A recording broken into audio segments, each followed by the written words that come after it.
Children Disappearing Worldwide Alien Abduction. Sci-Fi HFY Story.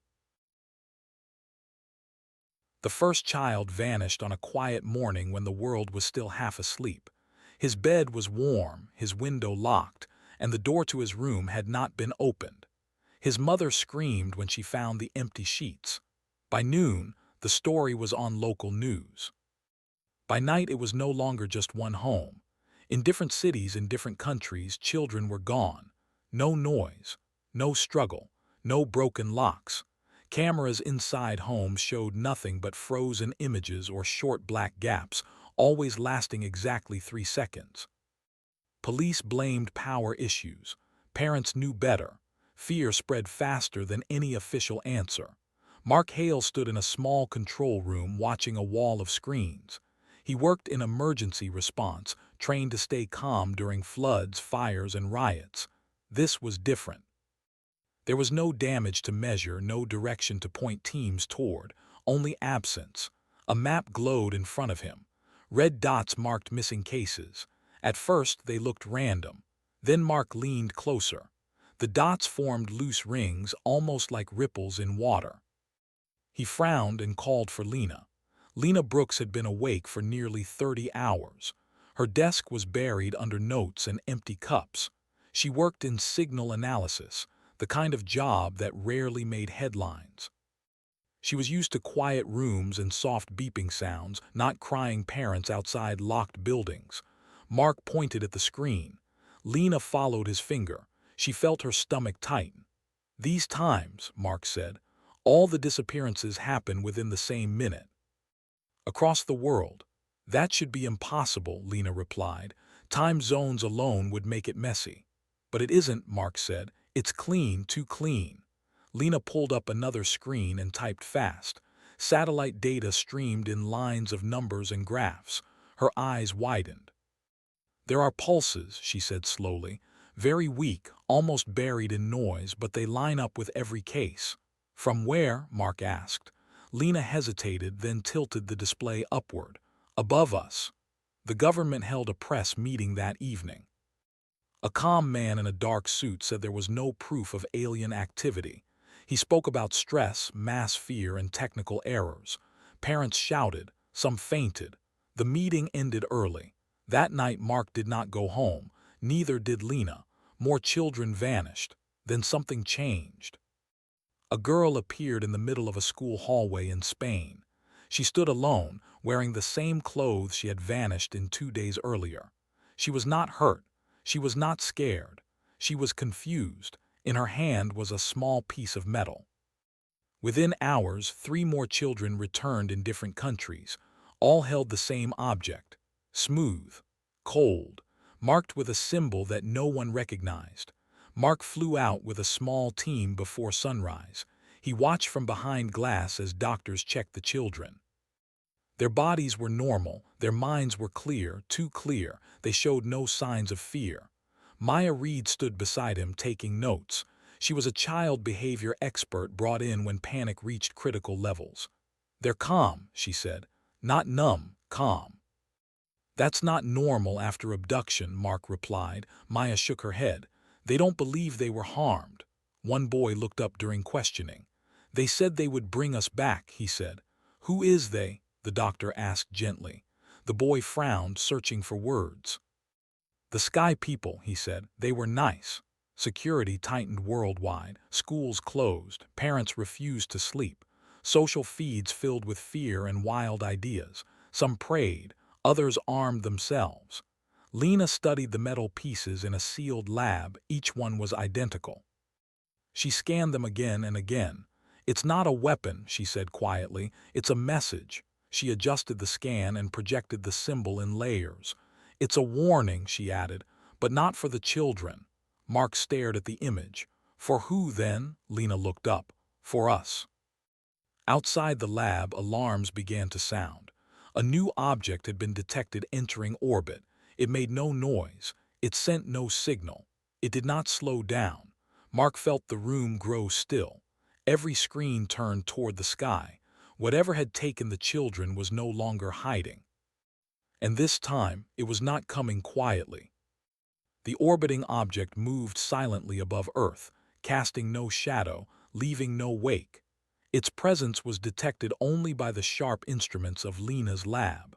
Scientists across the globe turned their attention to the sky, trying to make sense of what was coming. No nation claimed it. No radar signal responded. The world held its breath.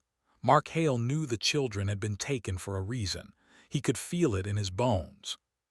The calmness of those returned, the symbols they carried, the warnings Lena decoded, all pointed to a purpose greater than anyone could imagine.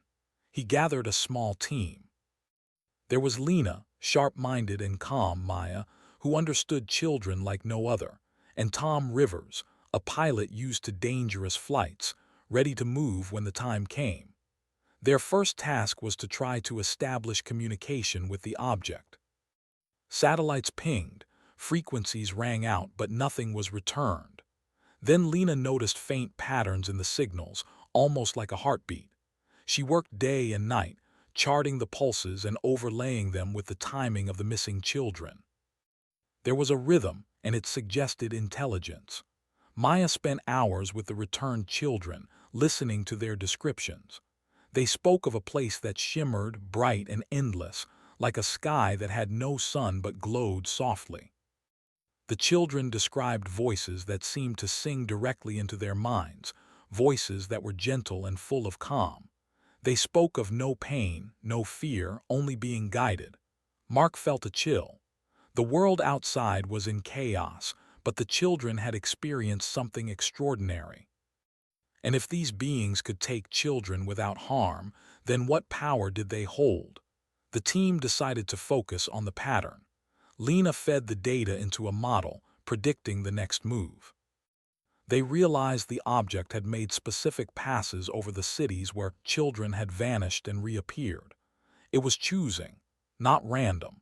It was selecting locations based on criteria the humans did not yet understand. One night, as the team monitored the signals, a new phenomenon appeared. A series of lights shot across the sky in a perfect arc, invisible to the naked eye but recorded by their instruments. The lights formed shapes, almost like letters, though their meaning remained hidden. The pulses increased in speed and intensity. Lena gasped. "They're trying to communicate," she said. Mark studied the patterns. He had been trained to read disaster maps, not alien messages, but something was familiar in the rhythm. He looked at Maya. "What if they are warning us?" Maya's eyes were steady. "Or preparing us?" Before the team could respond, another child appeared in a busy street in Tokyo. A young boy, calm as before, holding the same strange metal piece. This time, the object he held emitted a faint glow.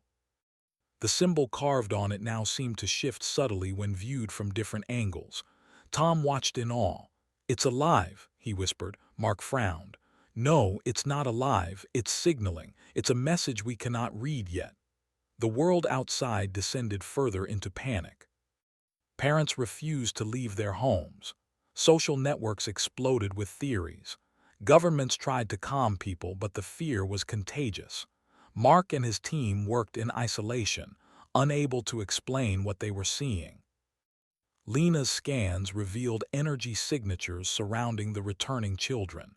The energy seemed protective, like a shell that could not be broken. It reacted to emotional states, calming the children when they were upset. It was not dangerous. It was designed to preserve, not harm. Mark made a decision. They had to get closer. They had to understand the object in orbit. He contacted international authorities for a joint mission. Few agreed, but some nations, desperate for answers, allowed a small fleet of satellites to approach and observe the object more closely.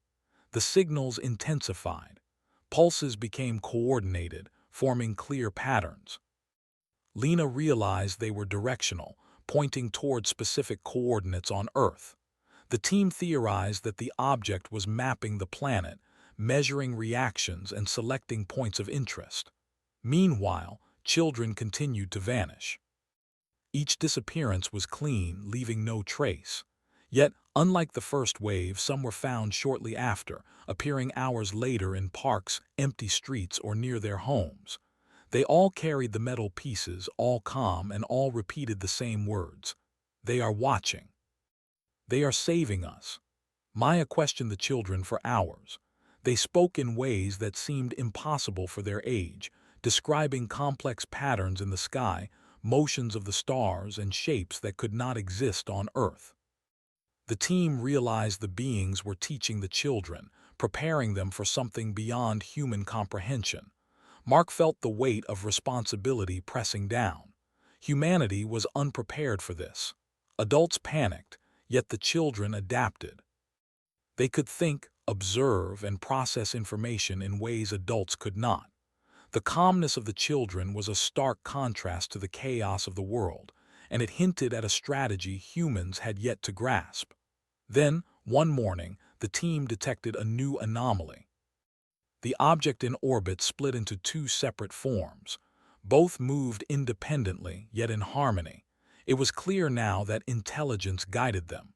The pulses from the previous days formed a perfect sequence, like a code waiting to be unlocked.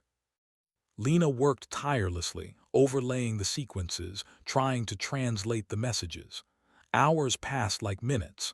Mark watched over her shoulder, feeling helpless but aware that time was running short. The next disappearance could happen at any moment, and it could be final. A breakthrough came when Lena noticed that the symbols on the children's metal pieces matched the sequences from the orbiting objects. They were a key, not just a warning, a key to communication. Mark's phone rang. It was a call from the head of global security. He wanted answers. Mark explained what they had found, carefully choosing words that would not panic the official. "They are not here to harm," Mark said, "but they are preparing something. We need to understand it, or humanity will be blind to what is coming." The official remained silent, then replied, "Do whatever you need, but remember the world is watching you. Failure is not an option." By nightfall, Mark, Lena, Maya, and Tom gathered in the lab. The children were calm around them, almost as if they understood what was coming. They looked at the team with trust, waiting for guidance. For the first time, Mark realized that the responsibility was not just to protect Earth, but to protect the children who now carried the key to survival. Lena finally decoded the first message. It was simple yet profound. "We act to save, not to harm. Time is near. Watch and learn." Mark looked at her, then at Maya and Tom. "We are not alone. Whatever is happening, we are part of it now." The team watched the sky as the two objects in orbit glimmered faintly. The pulses continued, synchronized with the children's pieces. The message was clear. The beings had a plan, a purpose beyond human understanding. And for the first time, humanity was on the edge of a truth so vast it could change everything. The night passed slowly. The team remained awake, monitoring signals, taking notes, and preparing for the next disappearance. Outside, the world slept uneasily, unaware of the intelligence that hovered above, observing, protecting, and guiding. The object in orbit remained silent to the naked eye, but its presence was unmistakable. Humanity had entered a new chapter, and the children were at its center. Mark knew one thing: the next step would not be passive. If humanity wanted to survive what was coming, they would have to act. And the lessons the children had received quietly during their brief time away would be the key to understanding, the key to survival, and the key to facing a challenge unlike any before. The team gathered before sunrise, the sky faintly illuminated with early light. The two objects in orbit moved silently, casting no shadows, leaving only faint pulses that Lena's instruments picked up. Each pulse carried patterns that now seemed more urgent, faster, and more complex. The team realized that the time to wait had ended.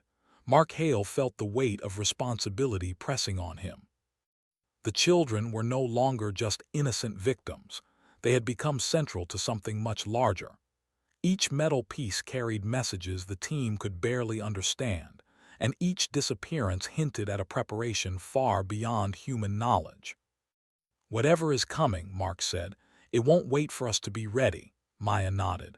"The children can survive what adults cannot. They understand more than we do, even if they do not realize it." Lena focused on the signals, her fingers moving quickly across the keyboard. Hours of work had built a pattern. The two orbiting objects were not just observing, they were coordinating. They tested human reactions and measured responses, sending pulses that seemed to probe, like questions to the planet itself. A new child appeared suddenly in a small town in Brazil. He was calm, as before, holding a glowing metal piece. The symbol on it shifted subtly, as if alive. People gathered around, astonished, but the child only looked up at the sky and smiled faintly. "They are coming," he whispered almost to himself. "The time is near." Tom Rivers, watching from the rooftop, felt unease. "The time for what?" Mark had no answer. They all shared a look, a mixture of fear and anticipation.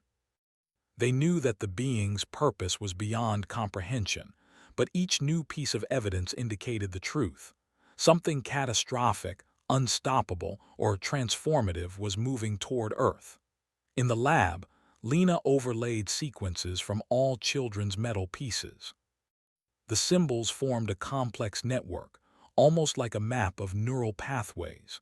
She realized the objects were selecting the children not randomly but by specific traits, their ability to process information, to remain calm under pressure, to adapt. It was not abduction, it was preparation. Maya spent the day talking to the children individually. They described a sky that glowed faintly in colors humans could not see, corridors of energy that moved like rivers, and voices that spoke in thought rather than sound.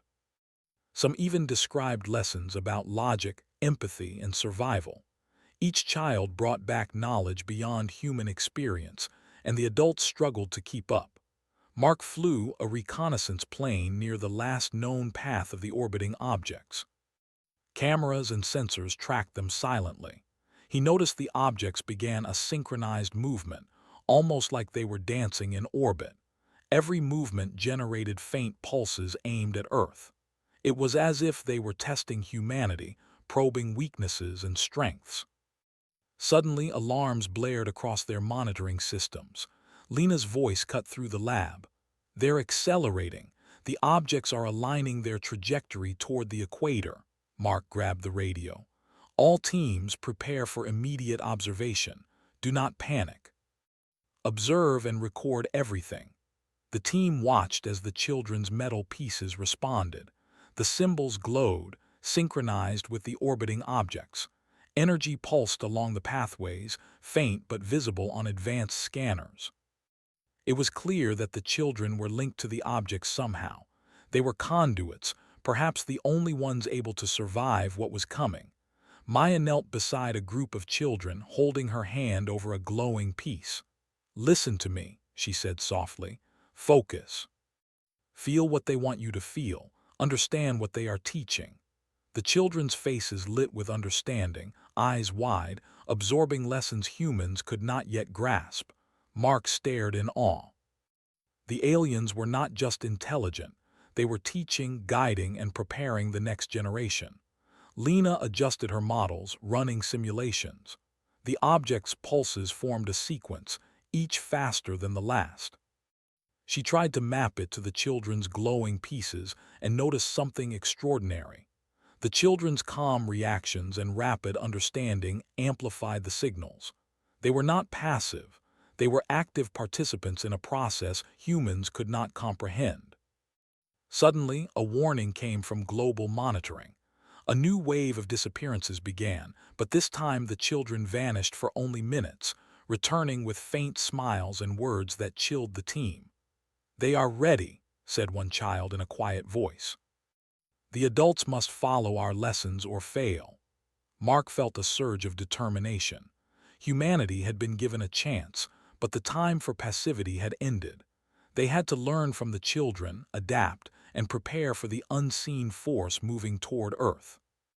Outside, the world remained unaware of the profound changes occurring. Panic continued in cities and towns, but above the clouds, Intelligence beyond imagination guided the fate of the planet. Mark and his team understood one truth. This was not just survival. It was transformation, and only those who could adapt, think, and work together would see another day. The night deepened, yet the sky above pulsed faintly, signaling, teaching, and waiting. Humanity had become part of a lesson far greater than any could comprehend.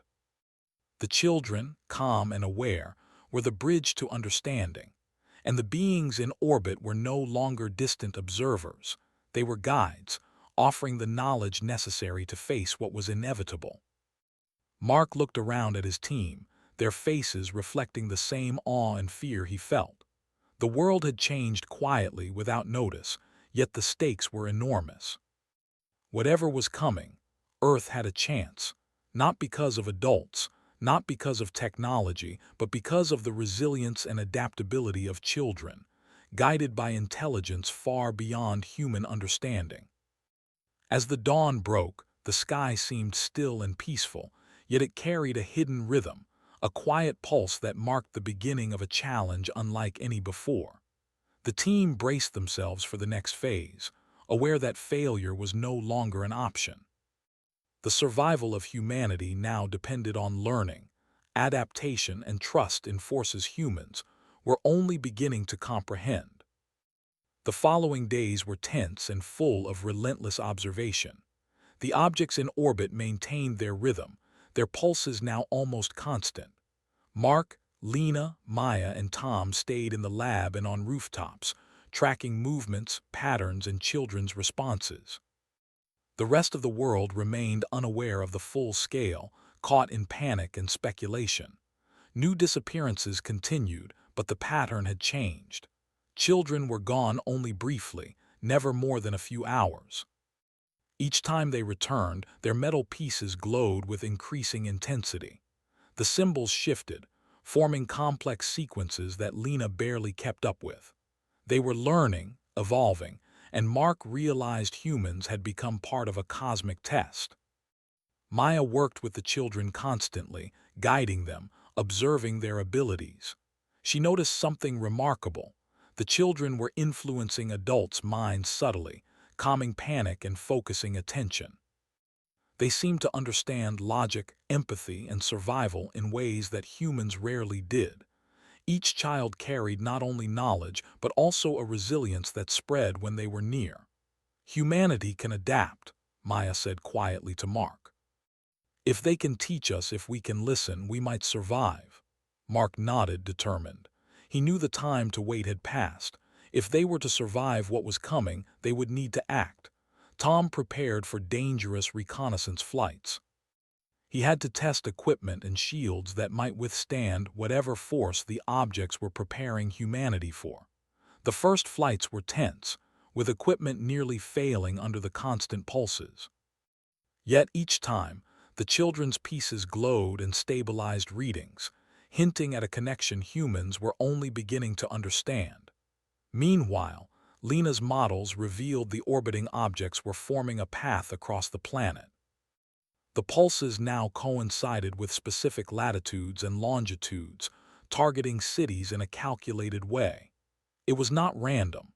The objects were testing reactions, preparing humans for something greater than anyone had imagined. As the team monitored events, they noticed a change in the children. Their confidence grew. They spoke with clarity and understanding, repeating lessons from the orbiting beings.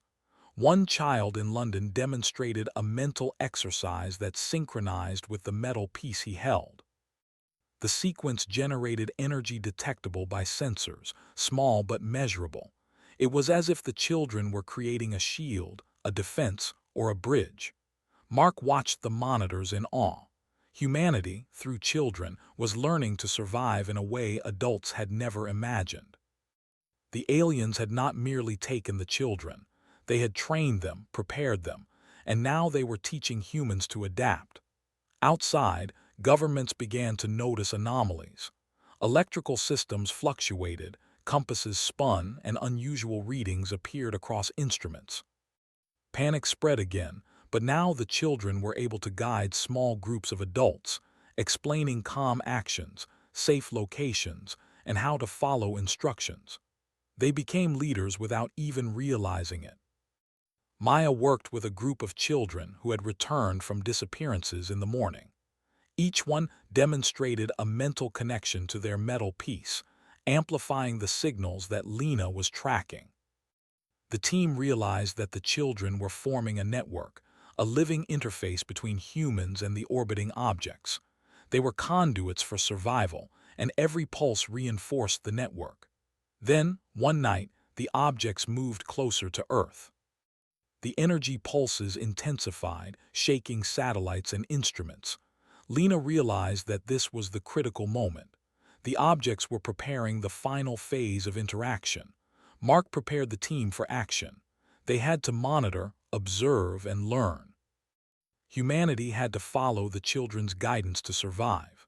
Suddenly, a child in a small village in Africa vanished for the briefest moment and reappeared, holding a glowing piece with a new symbol. The symbol pulsed rapidly, forming a pattern unlike anything before. Lena rushed to decode it. Hours passed, tension building as the symbol revealed a sequence of actions humans had to follow to survive the approaching cosmic event. The instructions were complex yet intuitive, understandable only with focus and trust. Mark called the team together. "This is it," he said. "The children know, we must follow. Humanity's survival depends on understanding and action." The following hours were a test of cooperation. Children guided adults, moving them to safe zones, teaching them exercises to stabilize nerves and focus attention. Equipment was adjusted according to the children's instructions, creating small protective networks. Tom flew additional reconnaissance, following the sequences, adjusting shields and measuring reactions to the intensified pulses. Maya worked tirelessly with the children, maintaining calm and focus. As the night wore on, the cosmic pulse arrived. It swept across Earth silently, powerful enough to challenge every mind.